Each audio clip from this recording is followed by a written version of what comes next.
200 కొడితే 201 ఆర్సీబీ ఒక్క వికెట్‌కే గెలిచింది. అంత తొందరగా మనం గుజరాత్‌ని కూడా తక్కువ అంచనా చేయలేం. అంతకంటే రేపు జరిగేది హాయ్ గైస్ మమస్ తేజ తెలుసు కదా match number 52 preview RCB versus Gujarat Titans. Already RCB versus Gujarat Titans గెలిచిన తర్వాత ఆల్రెడీ ఆర్సీబీ గెలిచింది. 200 కొడితే 201 ఆర్సీబీ ఒక్క వికెట్‌కే గెలిచింది. అంత తొందరగా మనం గుజరాత్‌ని కూడా తక్కువ అంచనా చేయలేం. అంతకంటే రేపు జరిగేది చిన్నస్వామి స్టేడియంలో కాబట్టి చిన్నస్వామి అంటే మన ఆర్సీబీకి super craze. Definitely home stadium కాబట్టి గెలవాలనే తపన సూపర్ ఉంటుంది. రేపన్న మ్యాచ్ మాత్రం చాలా బాగుంటుంది. ఫస్ట్ ఆఫ్ ఆల్ మన ఆర్సీబీ స్టాట్స్ గురించి చూస్తే మాత్రం ఆర్సీబీ 10లో 3, గుజరాత్ 10లో 4. పెద్ద తేడా ఏమీ లేదు. ఏది గెలిచినా ఏది గెలవకపోయినా ప్లే ఆఫ్కి వెళ్ళే రేస్లో ఆల్మోస్ట్ దూరం అయిపోయినట్టే. వేరే టీమ్స్ ఇంకా ఆల్మోస్ట్ ఎక్కువ గెలిచినాయి కాబట్టి రేపు ఆర్సీబీ జరిగే మ్యాచ్లో విరాట్ కోహ్లీ, డూప్లెసిస్ డెఫినెట్లీ వీళ్ళిద్దరూ మంచి ఫామ్లో ఉన్నారు. వీళ్ళిద్దరూ మంచి స్టార్ట్ ఇస్తే దాని తర్వాత మంచి మంచి ప్లేయర్స్ అందరూ ఉన్నారు. క్యామరాన్ గ్రీన్ అన్న ఉన్నాడు, దినేష్ కార్తిక్ ఉన్నాడు, మైపల్ ల్యాంబ్రోర్ ఉన్నాడు, మంచి మంచి ప్లేయర్స్ ఉన్నారు. వీళ్ళందరూ మిడిల్ ఆర్డర్లో కొట్టేవాళ్ళు ఉన్నారు. స్వప్నిల్ సింగ్ ఉన్నాడు మిడిల్ ఆర్డర్లో కొట్టేవాళ్ళు.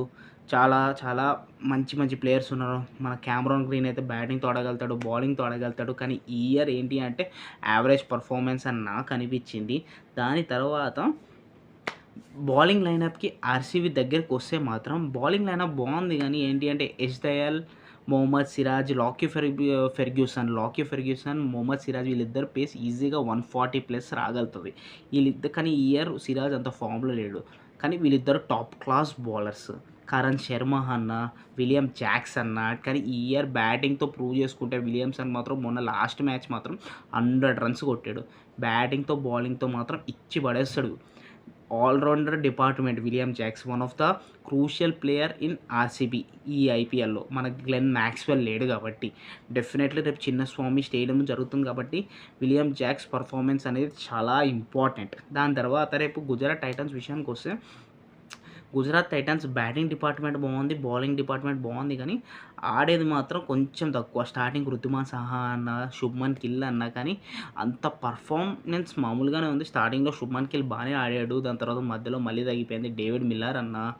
డేవిడ్ మిల్లర్ మధ్యలో వస్తాడు, మంచిగా ఆడతాడు. ఓమ్రాజై తను మంచి ప్లేయర్. తను బౌలింగ్ చేయగలుగుతాడు, బ్యాటింగ్ చేయగలుగుతాడు, రెండూ చేయగలుగుతాడు. మంచి డిపార్ట్మెంట్స్ ఉన్నాయి.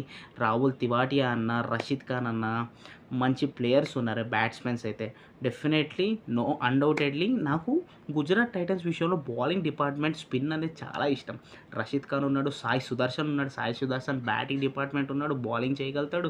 నూర్ అహ్మద్ ఉన్నాడు. మంచి మంచి 3 క్రూషియల్ స్పిన్నర్స్ అసలు ఫ్రాంక్గా చెప్పాలి అంటే.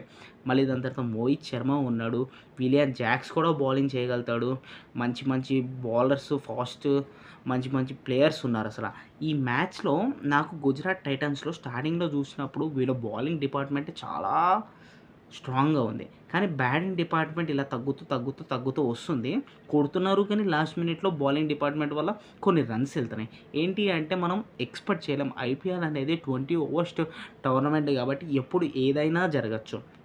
ఒకసారి హోమ్ స్టేడియంలోనే హోమ్ టీం ఓడిపోవచ్చు, హోమ్ టీంలోనే వేరే టీము గెలవచ్చు, ఆపోజిట్ టీము. సో అట్లా అవుతుంది. మన Gujarat Titans already Gujarat Titans 2 సార్లు పోటీ చేసి మొన్న ఆర్సీబీ గెలిచింది. మంచి భారీ టార్గెట్ 200 వస్తే కానీ ఆర్సీబీ కొట్టేశారు ఈజీగా. ప్లస్ అది 1 వికెట్కి మాత్రమే. అక్కడ మాత్రం నాకు మస్తు అనిపించింది అట్లాంటి మ్యాచ్. కానీ ఈ మ్యాచ్ చిన్నస్వామి స్టేడియంలో జరుగుతుంది కాబట్టి ఆర్సీబీకి full of crowd, full of confidence. ఎందుకంటే అంత బూస్టప్ చేస్తారు. రేపన్న మ్యాచ్ మాత్రం సూపర్ ఎక్సైటెడ్ మ్యాచ్ అసలు. నాకైతే చాలా ఉంది అసలు. ఎందుకంటే ఆర్సీబీ మ్యాచ్ అంటే ప్రతి ఒక్కటి గెలిచినా గెలవకపోయినా కాబట్టి ఆర్సీబీకి చాలా ఉంది. అలాంటి గుజరాత్కి కూడా అహ్మదాబాద్ స్టేడియంలో జరిగితే మాత్రం చాలా పెద్ద స్టేడియం. అంత పెద్ద స్టేడియంలో వాళ్ళకి చాలా మంచి సపోర్ట్ వస్తుంది. ఈ ఇయర్ గుజరాత్ టైటన్స్ మీద చాలా అంచనాలు ఉన్నాయి. డెఫినెట్లీ ప్లే ఆఫ్కి వెళ్తుంది అనుకున్నా కానీ లాస్ట్ మినిట్లో ఓడిపోతూ వస్తున్నాయి. బ్యాట్స్మెన్స్ బాగున్నారు కానీ లాస్ట్ మినిట్లో కొంచెం తగ్గిపోతుంది. కొంచెం ఇంకా బౌలింగ్ డిపార్ట్మెంట్ కొంచెం స్ట్రాంగ్ చేసుకుంటే చాలా బెటర్. ఎందుకంటే ఆడిన ప్రతిసారి గుజరాత్ ఆల్మోస్ట్ 100% ఇస్తున్నారు. కానీ 100% ఇస్తున్నారు కానీ లాస్ట్ మినిట్లో పోతుంది కాబట్టి ఈ మ్యాచ్ మనం ఏం గెలుస్తుందో చెప్పలేము. ఎందుకంటే చిన్నస్వామిలో జరిగినా కానీ గుజరాత్ కూడా గెలవచ్చు. ఎప్పుడు ఏది తక్కువ అంచనా చేయలేం. ఇదనమాట రేపు నా ప్రెడిక్షన్. చిన్నస్వామి కాబట్టి ఆర్సీబీ గెలవచ్చు. బట్ అలానే గుజరాత్ని తక్కువ చేయలేం 100% చెప్తున్నా.